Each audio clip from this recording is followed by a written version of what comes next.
Hello and welcome everyone to Non-IITian. So this is going to be the first video on CSIR NET one-shot series, and in this particular lecture we are going to cover most of the questions which have come in under the topic Field and Galois theory CSIR NET. Okay, there might be some background noise due to some crackers, but I hope it won't cause any problem. Okay, so so this is a venture by Non-IITian which is owned by Jadavpur. And without further ado, let's get into the problems directly. Okay, so typically on an average each year has got a single question, or rather I would say each exam has got a single question from a Field and Galois theory, and we are going to try and cover each of those questions. Okay, so let us start with problem 1, and the question says, for which of the following values of Q does a finite field of order Q have exactly 6 subfields? And the options given are Q is equal to 2 to the power 18, Q is equal to 2 to the power 32, 2 to the power 12, and 2 to the power 243. So it's a very easy question.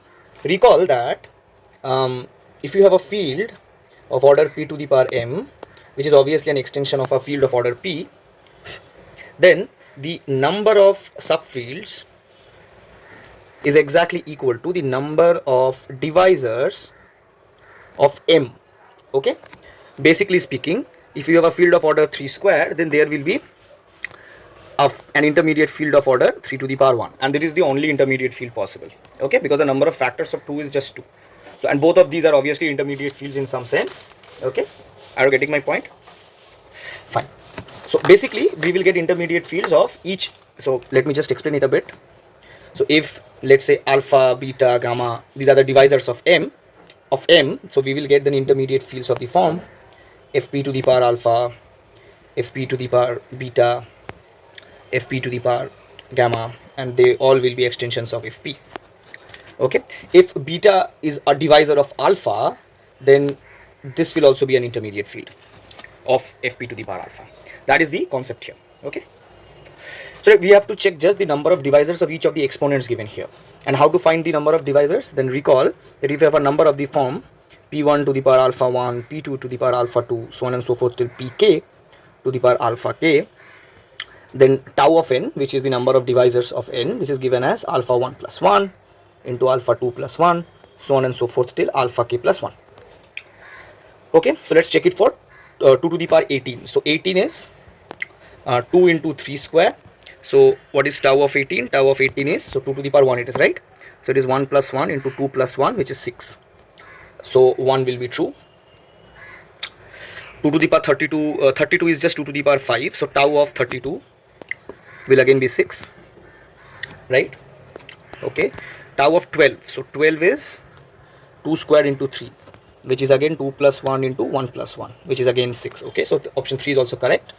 And 243, tau of 243, so 243 is probably 3 to the power 5, 3 to the power 4 is 81, yeah, so it's again 6, right? So all the 4 options are correct. Clear? Let us move on to the next problem. Okay, so the next problem says that let f of x equals to x cube minus 2, a rational polynomial, and let k be the splitting field of f over q. Let omega be 2 to the e to the power 2 pi I by 3, which is the cube root of unity. Then which of the following statements are true? Okay, option 1, the Galois group of k over q is the symmetric group S3. The Galois group of k over q omega is the symmetric group S3. The Galois group of k over q is z mod 3z, and the Galois group of k over q omega is z mod 3z. Okay, so first we need to understand what does Galois group mean typically. So Galois group is typically the collection of all f automorphisms. So in this case q automorphisms of k. Okay, but it obviously under some conditions. Okay, what are those conditions? So when the automorphism group when the automorphism group is given, so suppose you have a field extensions k over f, and you consider the automorphism group of k, all of which fixes f. Okay, so this is equal to the Galois group of k over f. Okay, when is it actually the case? Okay, so we'll need to understand this.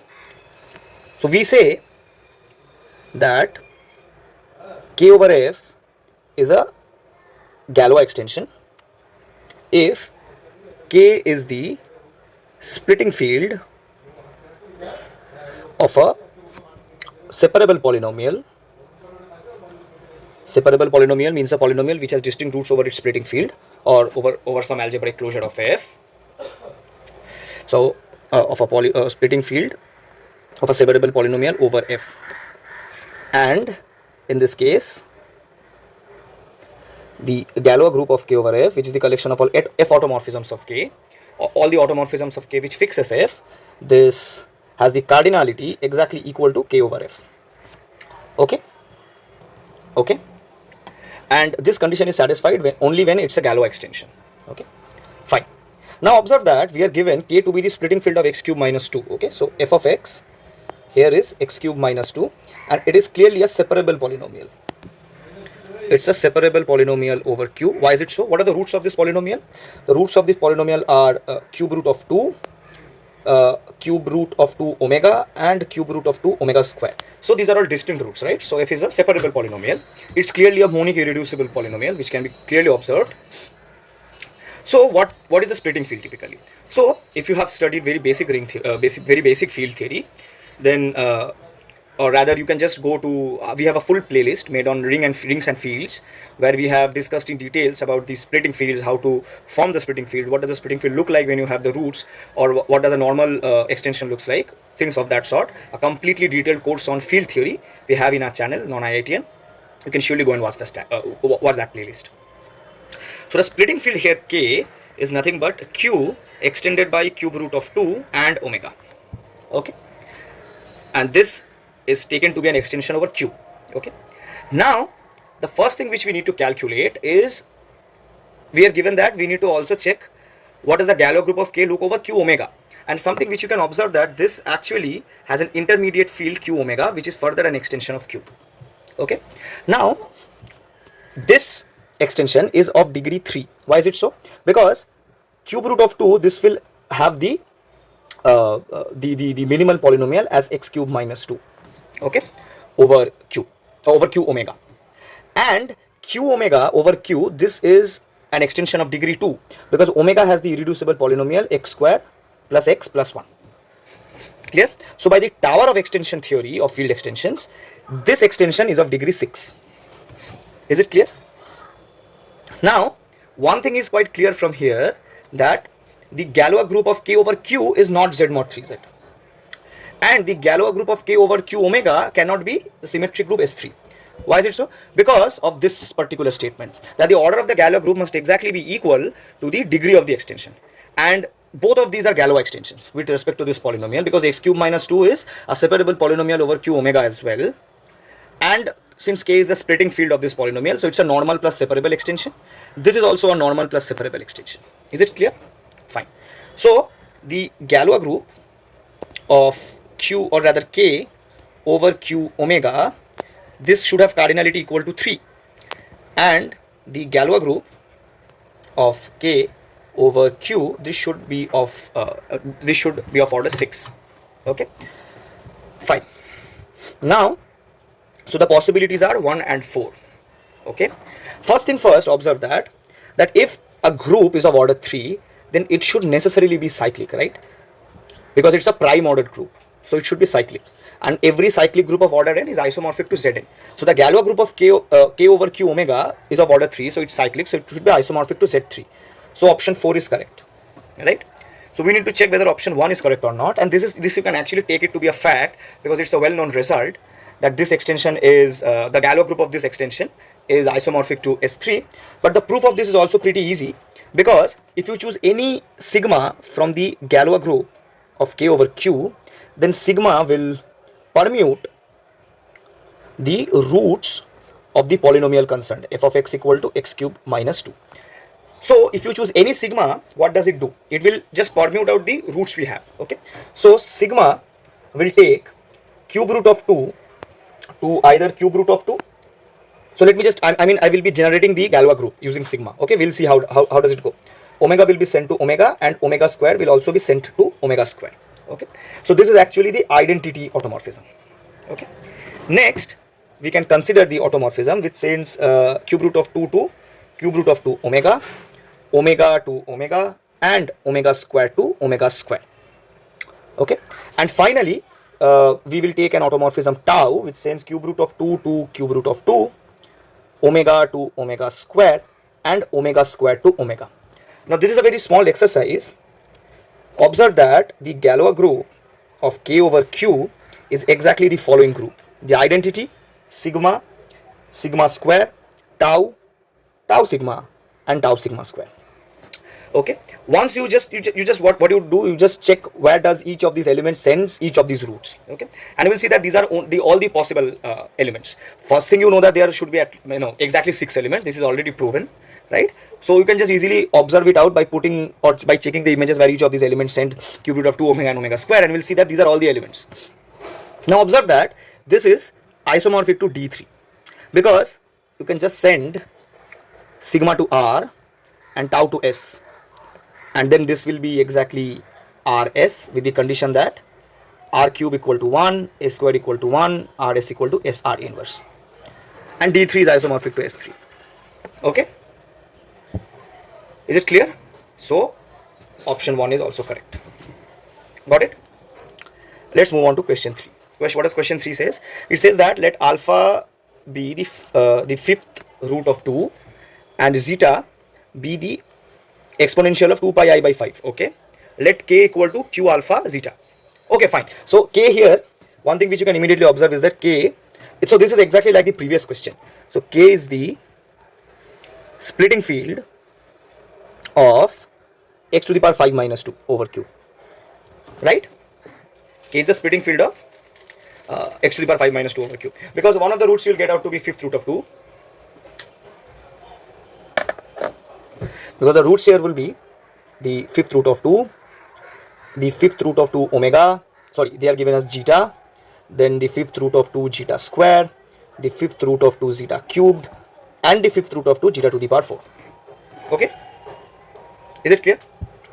Fine.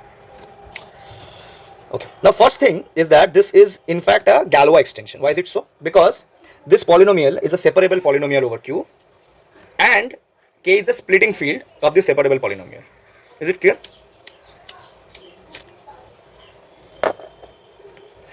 So this is a Galois extension. K over q is the splitting field of the separable polynomial x to the power 5 minus 2, so is Galois. Okay, so this is the first observation which you have.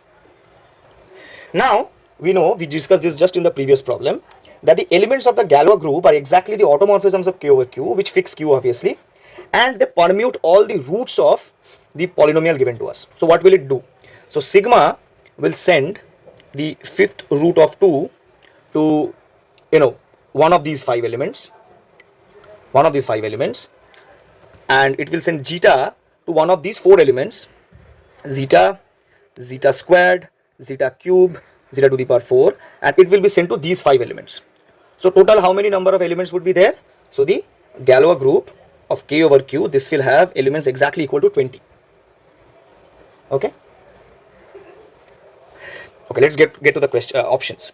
So there exists a field automorphism sigma of c such that sigma of k is equal to k and sigma is non-identity. Okay, so this is a direct fact from the extension theorem that whenever we have a splitting field of a given polynomial, then any field automorphism or any q automorphism in this case, so if I have a field extension of this sort, let's say k over f, this is the algebraic closure of f, and I have a map, so I have an automorphism from f closure to f closure, I have k here, okay, and I have a map here sigma restricted to f is identity, then sigma restricted to k, it maps k whole to k. Okay, this comes as a result from the extension theory. And we know that any field automorphism of C, it will fix Q because Q is the prime subfield of C. Okay, so any field automorphism of C will fix Q as Q is the prime subfield of C. So every element sigma from the Galois group of K over Q is such that sigma of K will exactly equal to K, and it necessarily need not be the identity map. Getting my point? Because it will permute out each of the roots of the polynomial whose splitting field is K, and K is exactly generated by those roots. So it will map the whole K to itself, right? Got my point? Okay. So option 1 is correct. Option 2 is saying that there exists a field automorphism sigma of C such that sigma k is not equal to k. So this is wrong, exactly from option 1 itself. Next is there exists a field extension E of Q such that k is contained in E and sigma k is contained in E for every field automorphism sigma of E. Yeah, you can just choose E to be k. You're done, right? If you choose E to be k, then sigma of k is exactly equal to k, which is E, right? So this is correct again. Next says that for all field automorphisms, sigma of alpha zeta is equal to alpha zeta. No, that's not necessary, because sigma of alpha zeta is equal to alpha zeta b for all b is equal to 0, 1, 2, 3 or 4. One of the permutations will sell, which will send alpha zeta to some alpha zeta b, right? Because it will permute out all the elements, what we explained here, right? So fifth root of 2, this was exactly given to be alpha. This has choices 1 among the 5 elements, right? So option 4 is also wrong. Now let us move on to the next question. Let P be an odd prime, okay, such that P is congruent to 2 modulo 3, that Fp be the field with P elements. Consider the subset E of Fp cross Fp, given by E is the collection of all the tuples xy, such that y square equal to x cube plus 1. Now, which of the following are true? Okay, let's just see it quite. Okay, firstly observe that, okay, so I have read the question, I'm just moving to the solution box. If P is congruent to 2 mod 3, this means that P minus 1 and 3 are co-prime, right? Okay. So in this case, what you have in Fp is that the map which sends x to x cube, this is a permutation. So this you can take as a fact. So this is the permutation of Fp cross, because the number of elements in Fp cross are exactly P minus 1, right? And therefore, if we extend this map, as follows. So we take phi from Fp to Fp by sending phi of 0 to 0 and phi of x equal to x cube for all x non-zero.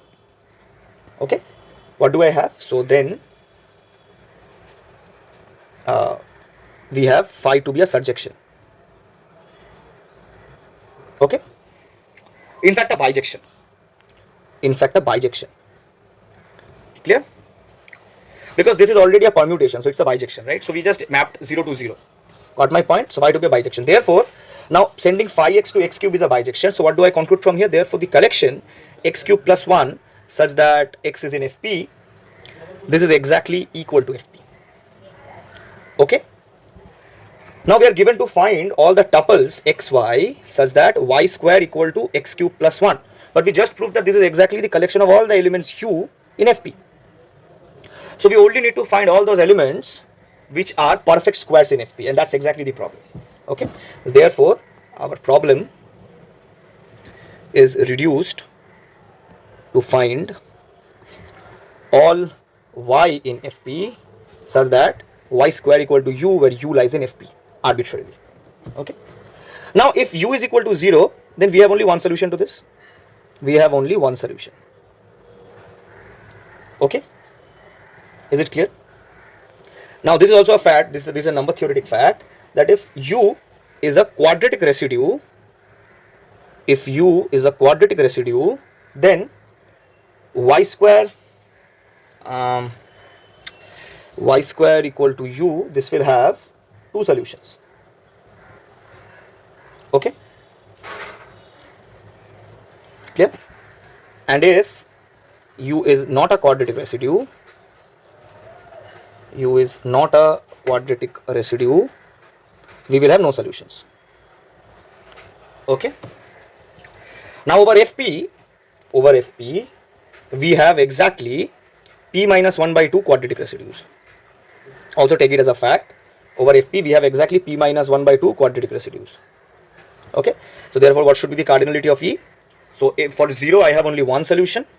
For each of these p minus 1 over 2 quadratic residues, we have two solutions. So plus 2 times p minus 1 upon 2 plus 0 for all the non-quadratic residues. So the answer is 1 plus p minus 1, which is equal to p. So here your answer should be, so E has at least 2 elements. Okay, so this is correct. E has at most 2 p elements. Yeah, this is also correct. E can have p square elements. No, it should exactly have p elements. E has at least 2 p elements. Wrong, it should exactly have p elements. Okay. Fine, let's move on to question 5. Which of the following statements are true? All finite field extensions of Q are Galois. No, this is a wrong statement. Okay, so this is false. For example, you can just choose the extension, let's say cube root of 2 over q. This is not Galois. Why is it not Galois? Because the q of cube root of 2, this is not normal, as cube root of 2 is not normal over q. A very important characterization of normal extensions is that if there exists some polynomial over the base field with at least one root in the extension field, then all the roots must also be in the extension field. Okay, so if you choose the polynomial x cube minus 2, this has one root here, but the other roots, which is cube root of 2 omega and cube root of 2 omega square, these are not here. So this extension is not normal extension, and hence it cannot be Galois. For Galois, the equivalent condition you require is it to be a normal extension and a separable extension. And normal extensions comes from it being a splitting field over a separable polynomial. That is the other way of saying it. But you typically need it to be a normal and separable extension. So over Q, in fact, over characteristic 0 fields, all finite field extensions need not be Galois. So this is wrong. Option 3 says all finite field extensions of F2 are Galois. Yeah, this is correct. Reason is all finite extensions of finite fields are Galois. Because if you have learned the construction of finite extensions of finite fields or construction of finite fields, then you know that each of the finite extensions of finite fields, they are result as a splitting field of polynomials of the form x to the power pn minus x. So they are already splitting fields of some polynomial, and the derivative of this polynomial will be p to the power n x to the power p to the power n minus 1 minus 1. But since the of a finite field of characteristic p, so this will become minus 1. So the GCD of this polynomial and its derivative, okay, is so they are co-prime, right? So once the derivative and the function are co-prime, so it becomes separable. The polynomial is separable. Getting my point? So every finite extension of finite fields are separable, are splitting fields of separable polynomials. Okay. So all finite field extensions of F2 are Galois. There exists a field extension of Q of degree 2 which is not Galois. Okay, so this is also wrong. So extensions of degree 2 over Q are called quadratic extensions. All quadratic extensions of Q are Galois. Okay, so this is also a wrong statement. Okay, there exists a Galois extension of Q of degree 3. Yeah, this is true. I'm quickly this is true. And an example would be, okay, so there is an example which I do not remember exactly, but it was probably of this sort, that if you choose the field generated by the 7th cyclotomic root, which is called this is actually called the 7th cyclotomic field. The 7th cyclotomic field, then the Galois group of, so the cyclotomic extensions are always cyclic when the degree of the cyclotomic polynomial is a prime. Okay, so Q, this is isomorphic to Z6, and if you choose K to be the field generated by zeta 7 plus zeta 7 inverse, this is a degree 3 extension, and this is a Galois extension. Okay, it is a Galois extension. So option 2 is also correct. Okay, fine. Let's check problem 6. Let F be a field, then which of the following statements are true? All extensions of degree 2 of F are isomorphic as fields. No, Q root 2 is not isomorphic to Q root 3. This is a very Q root 3. This is a very basic field theoretic argument, because the minimal polynomial here is x square minus 2 and the minimal polynomial here is x square minus 3, and these are not the same. Okay, they are isomorphic as vector spaces because both of them are dimension 2 extensions of Q, and same dimension vector spaces are isomorphic. So they are isomorphic as vector spaces. This is also a very well known question, well posed question in many semester exams as well as competitive exams. Given two field extensions, they ask you whether they are isomorphic as fields or vector spaces. So both of them will have the same dimension 2, so they are isomorphic as vector spaces, but they are not isomorphic as fields because their minimal polynomial are not the same. Okay. The next question says that all finite extensions of F of same degree are isomorphic as fields if the characteristic of F is greater than 0. All finite extensions of F of same degree are isomorphic as fields. No. Okay, so this is actually there's a well-known example, which is the collection of all rational polynomials over Fp. Okay, so let me write it like this. So f is taken to be fpt. Okay, rational polynomials over fp. These are the rational polynomials over fp. This has characteristic equal to p, but this is in fact not a finite field, to be very precise, if you observe. Okay, and if you choose these two fields, f root t and f root t plus 1, probably these are not isomorphic. Okay, so this is also a wrong statement. All finite field extensions of f of same degree are isomorphic as fields if f is finite. This is right. This is the correct statement, because these are, so this is correct because all finite extensions of f of same degree, these fields are all splitting field, they will all be the splitting field of the same polynomial. Okay, and splitting fields are unique up to isomorphism. So option 3 is correct. Actually speaking, that if you have start with the finite field fp, then fpn, this field is constructed as the splitting field of the polynomial x to the power p to the power n minus x, sorry. Okay, and splitting fields of any polynomial are unique up to isomorphism. So if you have any finite extension, any two finite extensions of same degree over fp, that is f is finite, then both of them are splitting fields of the same polynomial, so they must be isomorphic. All finite normal extensions of f are isomorphic as fields. Now this is also wrong. This is the same example will do. Q root 2 is a normal extension of the polynomial x square minus 2. Q root 3 is also a normal extension of the polynomial x square minus 3, but they are not the same as fields.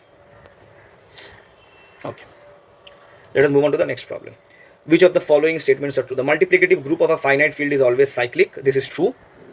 Okay, so this is a well-known fact actually, that finite subgroups of the multiplicative group, finite subgroups of the multiplicative group of a field are cyclic. So if the field itself is finite, its multiplicative group is also finite, so any subgroup of it will be automatically finite, so it will be cyclic, and every group is a subgroup of itself. So option 1 is true, that the multiplicative group of a finite field is always cyclic.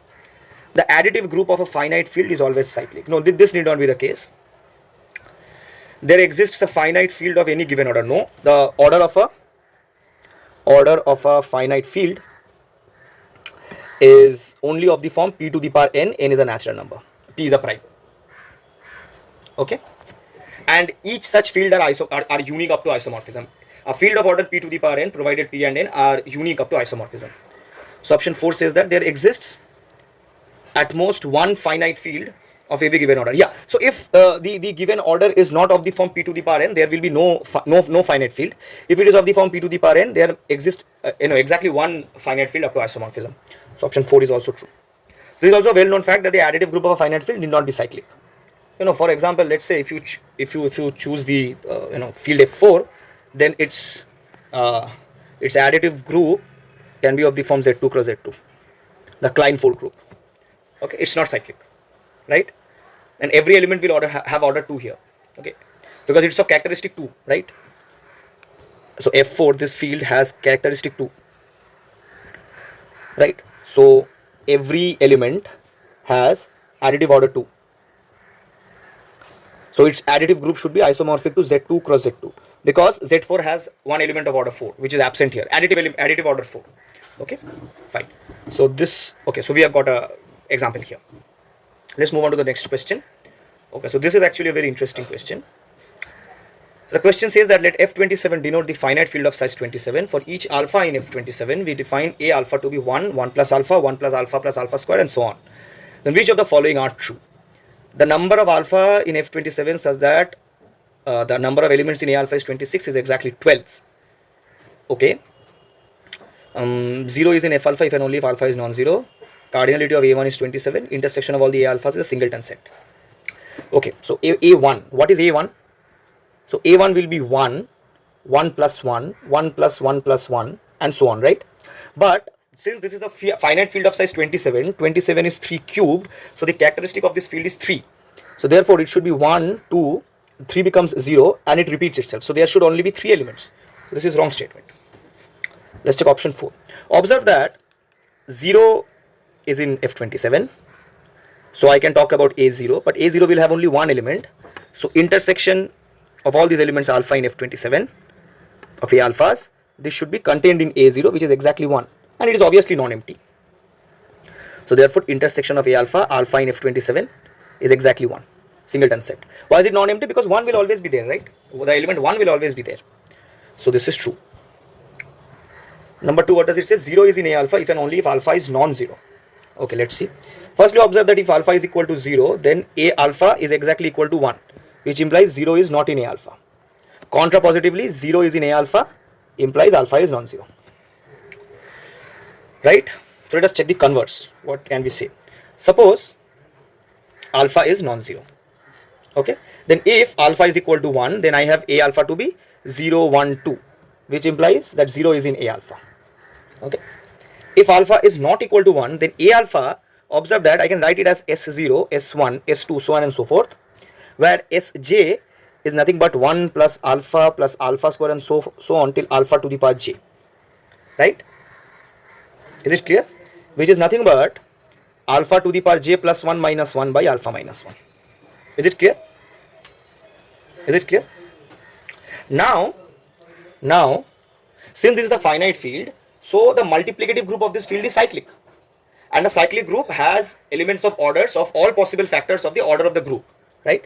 Since F27 star is cyclic and alpha is in F27 star, obviously, since alpha is non-zero and not equal to 1, so there will exist some element m less than or equal to 26 such that alpha to the power m is equal to 1. In that case, hence Sm minus 1, which is equal to alpha to the power m minus 1 by alpha minus 1, this should be equal to 0. Therefore, 0 must be in A alpha, as Sm minus 1 will be in A alpha. So therefore, option 2 is also correct. And option 1, the number of alphas such that it is A alpha is exactly equal to 26 equals 12. Okay, so this is also very easy, as observe that S0, S1, S2, these are all distinct elements. So therefore, the order of A alpha is equal to 26 if and only if the order of alpha is exactly equal to 26. Getting my point? The order of alpha is exactly equal to 26. That is the only possibility. Otherwise, it will go back to 0 before reaching 26. The order of alpha needs to be 26 for A alpha to have exactly 26 elements. How many elements are there of order 26 in a cyclic group? 5 of 26. So 5 of 26, 26 is 2 times 13. So it's 26 into 1 upon 2 into 12 by 13, which is exactly equal to 12. So option 1 is also true. Is it clear? Okay. Let's move on to option 9, question 9. So what does the question say? The question says that let F2 be a finite field of order 2, then which of the following statements are true? F2x has only finitely many irreducible elements. This is immediately wrong. Okay. Why is it so? Because there exists an irreducible polynomial of every positive degree n over F2. Right? So there should be infinitely many irreducible elements. Option 2 is correct because the only irreducible polynomial of degree 2 is x square plus x plus 1. And this follows from the following fact that if you choose an irreducible element, so ax square plus bx plus c, where a, b, c can be 0, 1 or 2, and a should be non-zero, so the only possibility for a is 1. Now observe that if b is equal to 0, then you have the following cases: x square plus 0, x square, or x square plus 1. Okay, but this has root 1 and this has root 0, right? So b equal to 0 is not possible, so we need to fix b to be equal to 1. If b is equal to 1, then you have the following cases: x square plus x and x square plus x plus 1. But this also has 0 to be a root. In fact, 1 is also a root. So this can also be not a possibility. So the only irreducibility case appears when x square plus x plus 1 is the polynomial we are concerned about. Clear? So there exists only one irreducible polynomial of degree 2. Fine. F2x over x square plus 1 is a finite dimensional vector space over 2. Yeah, this is immediately true, because for every non-zero, so you just take it as a fact, for all non-zero polynomials f over f2x of degree d, the quotient f2x upon the ideal generated by f is a f2 vector space of dimension d. Okay, so these are 2-degree polynomials, so it should be a 2-dimensional vector space over f2. So this is correct. Any irreducible polynomial in f2x of degree 5 has distinct roots in any algebraic closure of f2. Any irreducible polynomial over finite fields are separable. Okay, irreducible polynomials over finite fields are separable. Okay, so option 4 is also correct. Clear? Got it? Clear? And this is because all finite fields are perfect fields. So the Frobenius map is surjective. Okay. Frobenius map is the map probably sending alpha to the power p. So this is called the Frobenius map. And over fields, when this map is surjective, those fields are called perfect fields.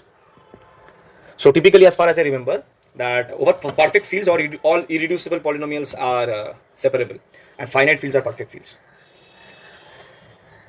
Okay, let's move on to the next question. Okay, let P be a prime number and let FP closure denote the algebraic closure of FP. We define S to be the collection of all intermediate finite extensions of the algebraic closure. Okay, which of the following statements are true? S is an uncountable set, S is a countable set. For every positive integer, there exists a unique field f in S such that dimension is n, given any two fields. Okay, got it? See, if you start with fp, you choose any extension of it, any finite extension of degree n, any extension of degree n, you will always get a field which is unique up to isomorphism of order p to the power n. Okay, so the number of intermediate finite extensions is in one-to-one correspondence with the natural numbers, because you can take any natural number and ask for extension and you will get an extension of order p to the power m. So it is a countable set because it is in one-to-one correspondence with the naturals. Okay, and while I explained this, I also immediately explained option 3 as well, that for every positive integer we will get a unique field unique up to isomorphism, obviously, so the degree is n. You can just take the field f of fp to the power n. Option 4 is wrong, because if you choose the field, let's say 2 to the power 6, then it will have an intermediate field f2 to the power 3, it will have another intermediate field 2 to the power 2, both of being field extensions of f2, but f2 square is not contained in f2 cube, as this power does not divide this power, 2 does not divide 3, and similarly the converse is also not true. Clear? Recall I just said that fp to the power n is a field of f2 to the fp to the power m if and only if n divides m. Okay, is it clear? So option 4 is also wrong. Let's move on to the next question. Okay, let E be a finite algebraic Galois extension of f with Galois group G. Which of the following statements are true? Okay, there is an intermediate field k with k not equal to f and k not equal to E. Okay, so I have E, which is a Galois extension of f, and I have an intermediate field k which is not equal to E and not equal to f, such that k is a Galois extension of f. So by the fundamental theorem of Galois theory, we know that there is a 1-1 correspondence between the normal subgroups of the Galois group and the intermediate fields. So if I have E over f, a Galois extension, such that the Galois group of E over f, this is a simple group. This is a simple group. Okay, then it will have no non-trivial normal subgroups, and if it has no non-trivial normal subgroups, then the corresponding tower of extensions won't have a non-trivial intermediate field. So this is wrong. Okay, if every proper intermediate field k is a Galois extension of f, then G is abelian. This is also wrong, because if the Galois group of E over f, this is isomorphic to Q8, then we know that every subgroup of Q8 is normal. So every intermediate field extension will be a Galois extension, right? So therefore, by the fundamental theorem of Galois theory, all intermediate extensions are Galois, but G, which is isomorphic to Q8, is not abelian, right? So option 2 is also wrong. Option 3 says that if E has exactly 3 intermediate fields including F and E, then G is abelian. What does this mean? This means that I have E, I have F, and between I have only one intermediate extension. Okay, so if E has exactly 3 intermediate fields including F and E, then G is abelian. Okay, so what does this translate to? So this translates to saying that there exists only one non-trivial subgroup of the Galois group of E over F by the fundamental theorem of Galois theory. The fundamental theorem of Galois theory says exactly the same thing, that the the tower of extensions of the Galois extension is in 1-1 correspondence with the subgroups of the Galois group. And when you have a normal subgroup, then that corresponds to a Galois extension of a Galois intermediate extension of the field extension you are concerned about. You can go to any standard textbook, for example, the Galois theory by Rotman, and you will get the exact statement of the fundamental theorem of Galois theory, and you can immediately relate to what I'm trying to say. I'm not sitting with a note, so I don't exactly recall the exact statement of the fundamental theorem of Galois theory. Otherwise, I would have written it. But it's quite a large set of statements, with the sense being very simple. Okay, and the sense I hope I have already tried to explain. Okay, so what we need to have to say that if I have a group G, just forget about Galois group, because I'm translating the language of field extensions or rather field theory to group theory. The question is basically the following, that if I have a group with only exactly one proper subgroup, then the group is abelian. That's exactly the question. Okay, so a group G, so this is also a fact, a group G with only one proper subgroup has order p square. Okay, so a group with only one proper subgroup will be of order p square, and we know that groups of order p square are abelian. Groups of order p square are abelian. So therefore the Galois group should be abelian. Option 4 says that if E over F is of extension is of degree 99, then every intermediate field is a Galois extension of F. Now this is quite easy to be given as an exercise, because this is just the application of Silo theorem. Here in option 4, if G is the Galois group of E over F, then by the condition on Galois theory, the cardinality of G must exactly be equal to the degree of the extension, which is 99, which is 3 square times 11. Immediately observe that by the Silo theorem it will have a 3 SSG, 3 Silo subgroup, and an 11 Silo subgroup. By the third Silo theorem, it is clear that the 11 SSG is normal in G. Okay, and the 3 SSG, this will also be normal in G. So this takes quite a work, just calculation. So you can just take this as an exercise. So what we actually will be having is that G is isomorphic to Z9 cross Z11 or Z3 cross Z3 cross Z11. Okay, but in both cases these are abelian, right? Okay, so if both of these are abelian, so every subgroup of G is normal. So therefore by the fundamental theorem of Galois theory, all intermediate extensions are Galois. Okay, so option 4 is also correct. Let's check the next question. Let Z be equal to e to the power I pi by root, and let theta is equal to Z plus Z square plus Z to the power 4. Okay, so this is wrong. So this should be e to the power 2 pi I by 7, right? 7th root of unity. And Z is, theta is equal to this. Then we are being asked about theta, that theta is in a quadratic extension, theta is in Q, theta is in a quadratic extension of Q with the discriminant greater than 0, is in a quadratic extension with the discriminant less than 0, or it's purely imaginary. Okay, let's see. See, if Z is equal to e to the power 2 pi I by 7, then we know that 1 plus Z squared, so on till, okay, so let me write all of the Z cube plus Z to the power 4 plus Z to the power 5 plus Z to the power 6 is equal to 0, right? Because the irreducible polynomial will be this, exactly this. So therefore what do I have? I have 1 plus Z squared plus Z cubed, okay, plus Z to the power 5 plus Z to the power 6 plus Z squared. Okay, so this is, no, I'm doing something wrong. 1 plus Z cubed plus Z to the power 5 plus Z to the power 6. Yeah, now it's correct. Plus Z squared plus Z to the power 4 equal to 0. And this is theta. Okay, this is theta. So now what is theta squared? Theta squared is Z plus Z squared plus Z to the power 4 whole squared, which is equal to Z squared plus Z to the power 4 plus Z to the power 8.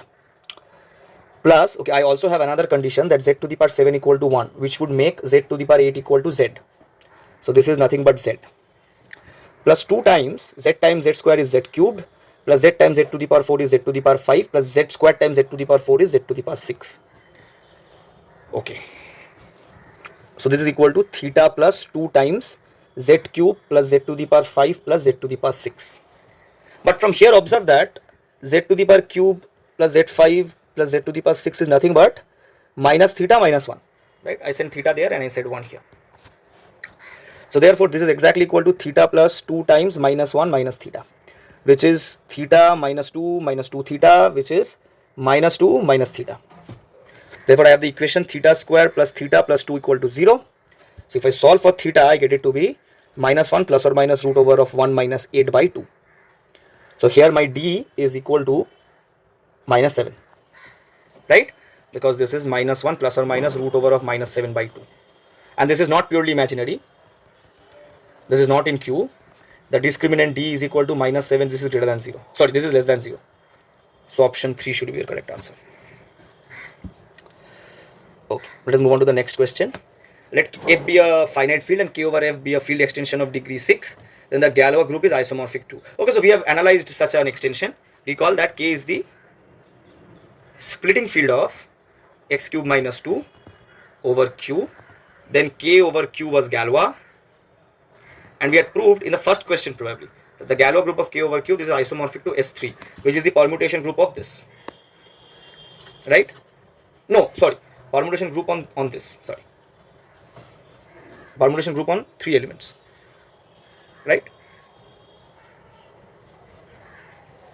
Am I doing something wrong? Oh, wait. I'm sorry.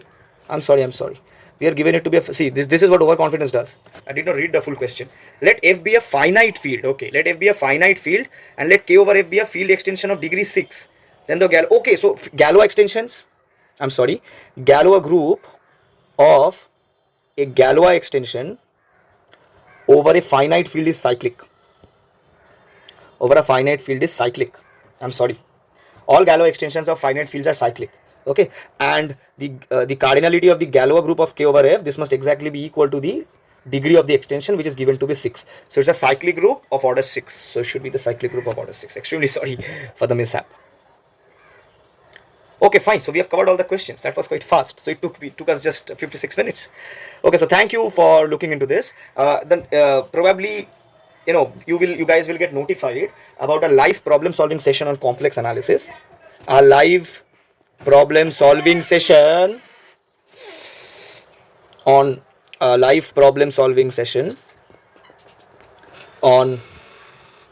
complex analysis soon, where we will be covering problems of levels of all PhD entrances in mathematics, be it ISI, CMI, CSIR NET, TIFR, GATE, so on and so forth.